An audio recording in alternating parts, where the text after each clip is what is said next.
আসসালামু আলাইকুম। আপনারা সবাই কেমন আছেন? আশা করি সবাই ভালো আছেন। আমিও ভালোই আছি। শেফামণি রান্নাঘরে সবাইকে স্বাগত। আজকে দেখাবো লাউ দিয়ে ইলিশ মাছ এর রেসিপি। আগে কড়াইতে দিয়ে দিলাম আমি সরিষার তেল, বেশ খানিকটা সরিষার তেল দিয়ে দেব।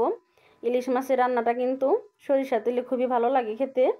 আর দিয়ে দিলাম 1 কাপ পেঁয়াজ। যেহেতু আমার পানি লাউটা অনেক বড়, তরকারিটা আমার অনেকগুলো, সেই জন্য আমি পেস্টটা অনেকটাই দিয়ে দিলাম।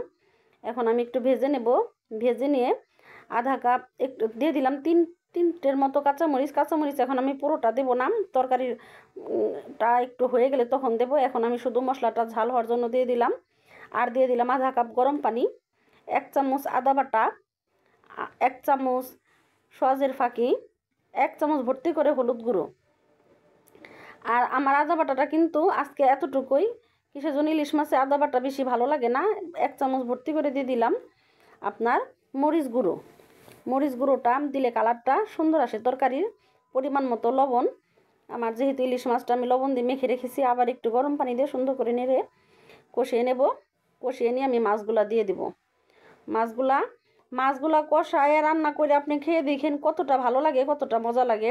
কাঁচা মাছটা দেওয়ার চেয়ে অনেক লোক আছে লবণ দিয়ে মেখে রেখে তরকারির উপরে মাছটা দিয়ে দেয়, কিন্তু আমার ওই মাছটার চেয়ে এই মাছটা খেতে ভালো লাগে।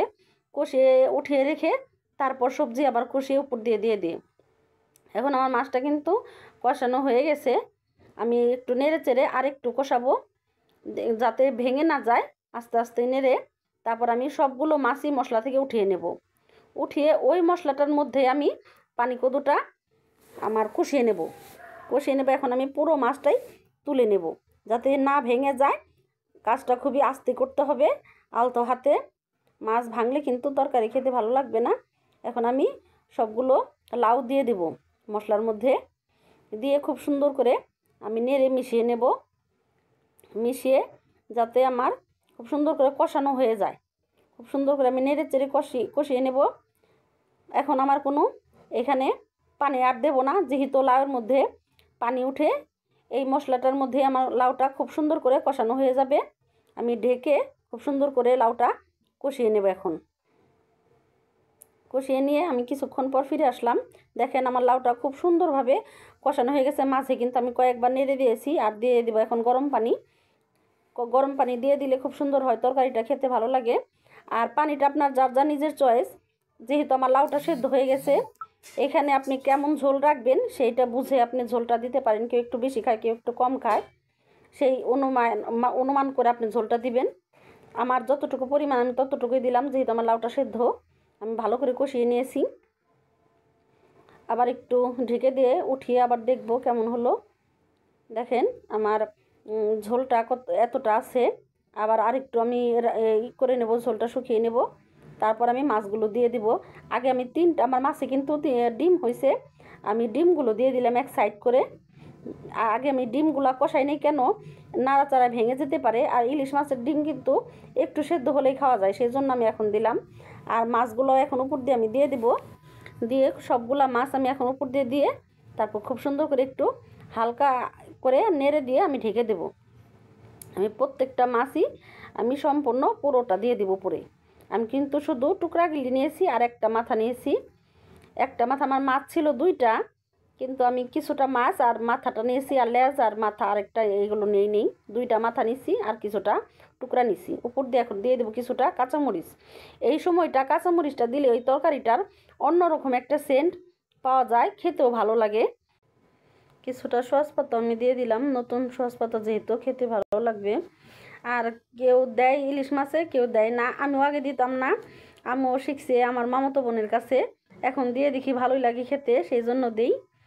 আমার আর দিয়ে দিলাম কিছু দেশি টমেটোগুলা খেতে একটু টক লাগবে, যেহেতু নতুন টমেটো তরকারির মধ্যে ভালো লাগবে দিলে, সেই জন্য আমি বড় বড় 2টা টমেটো দিয়ে দিয়েছি আর ঢেকে দিলাম।